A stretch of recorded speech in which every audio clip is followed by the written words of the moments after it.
Look at that.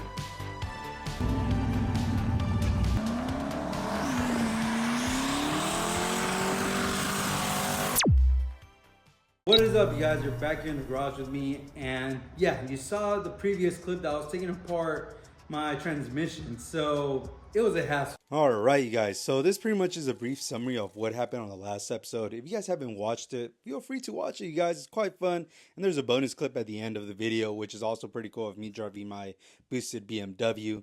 But other than that, you guys, I just kept on going, and it's better to just cut to the chase on what's happening right now and why I'm leaning next to my SR20 motor. So let's get to that instead.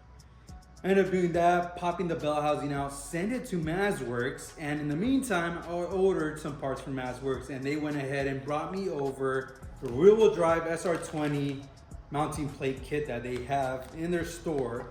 And this is great because this is gonna help me mount my SR20 motor onto my 1969 Mustang.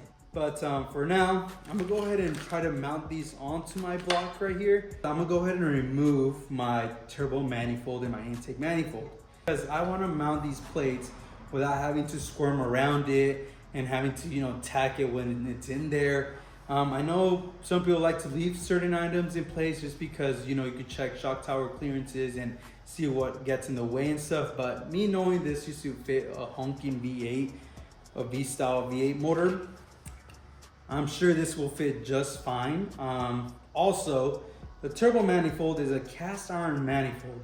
I'm not gonna use that. I'm actually gonna build my own turbo manifolds, which is gonna be a lot more fun because I'm gonna go ahead and do a very interesting turbo setup that this thing has not quite seen in many years. It was very popular back in the 90s, but I'm gonna go ahead and try to do that again and see if it works with this setup here.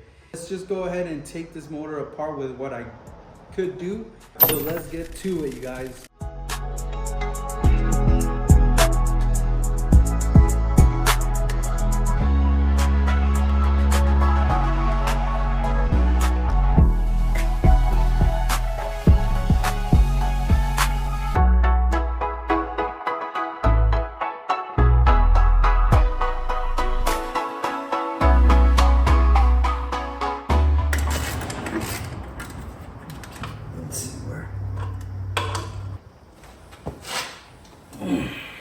Okay, so I finally removed the turbo manifold and the turbo. As you can see, it's open now. Here's the gasket, multi-layer turbo manifold gasket.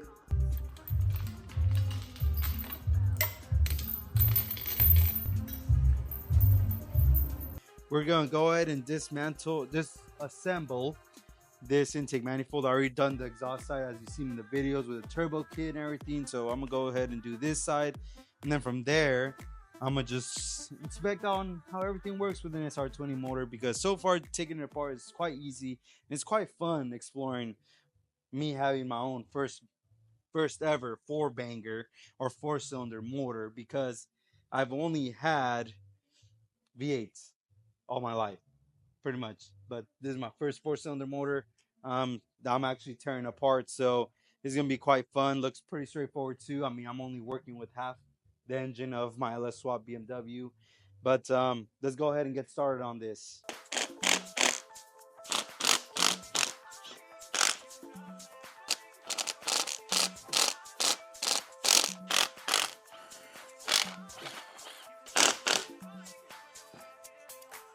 And it drops.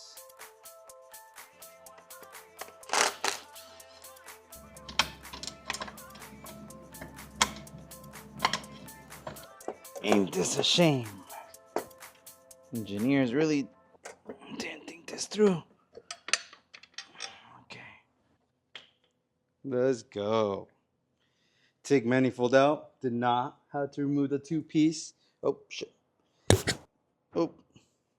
Did not have to remove the 2-piece setup, so came out pretty straightforward. Definitely gonna make it a 2-step process when I install this back onto there. So that being said, I'm gonna go ahead and mount this onto my Mustang here, and as you can see, what I did here is I removed the exhaust and intake side, because as much as it is important, in reality, if you're really trying to go down and swap a motor that you love onto a chassis that you love, you're gonna do anything and anything of your own creative mind to make things work. And here, this is a 4-cylinder into a V8 platform chassis, so these tend to fit pretty good.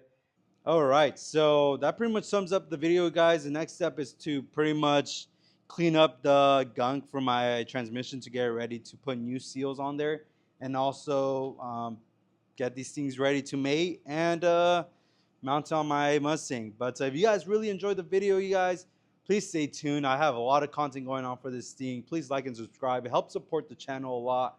And I think this is a quite interesting build. Not too many people swap a 4-cylinder on a muscle car. So I think it's pretty cool, especially when I'm gonna go twin turbo SR on this and make my own turbo manifolds and just really mess with building this thing the way I wanted to build. I think it's gonna be pretty cool. But yeah, please stay tuned, stick around, you guys. I think this sums up this video for this type of information that I've sent out. And yeah, stay tuned for more content and stay boosted. All right, so those are struggling to remove studs out of a block. You simply grab 2 nuts right here. You fasten them all the way in, and then you sandwich these 2 together while grabbing the back end and grabbing the front and just tightening them together. Then you simply go ahead and grab it like this on the back head of the nut, and you start turning with ease. I clearly am busy with one hand, but you see, with ease, you just remove it all the way through.